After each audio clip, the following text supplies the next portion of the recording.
ভাই তুই জানতে চাচ্ছিস এত পড়াশোনা করে কি হবে? একটু মনোযোগ দিয়ে শুন। তুই যে পড়াশোনা করতেছিস সেটা তোর পড়ার টেবিলে হোক, তোর হোস্টেলের পড়ার টেবিলে হোক, তোর ম্যাথের পড়ার টেবিলে হোক, তুই কি জানিস তোর পেছনে আরো দুইটা চোখ তাকিয়ে আছে? জানিস কি? না জানলে একটু শুনে রাখ। তুই পড়াশোনা করতেছিস, তোর বাবা মায়ের দুইটা দুইটা চারটা চোখ তোর দিকে তাকিয়ে আছে তাদের স্বপ্ন পূরণ করার। তুই পড়াশোনা করতেছিস, তোর এই পড়াশোনার খরচ চালানোর জন্য তারা ব্যস্ত থাকছে, দিনের পর দিন পরিশ্রম করে যাচ্ছে, তাদের কষ্টের কোনো সীমা নাই শুধুমাত্র তোর পড়াশোনার জন্য।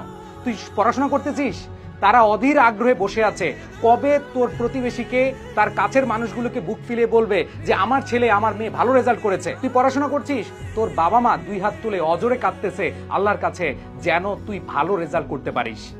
ভাই আর কি চাস?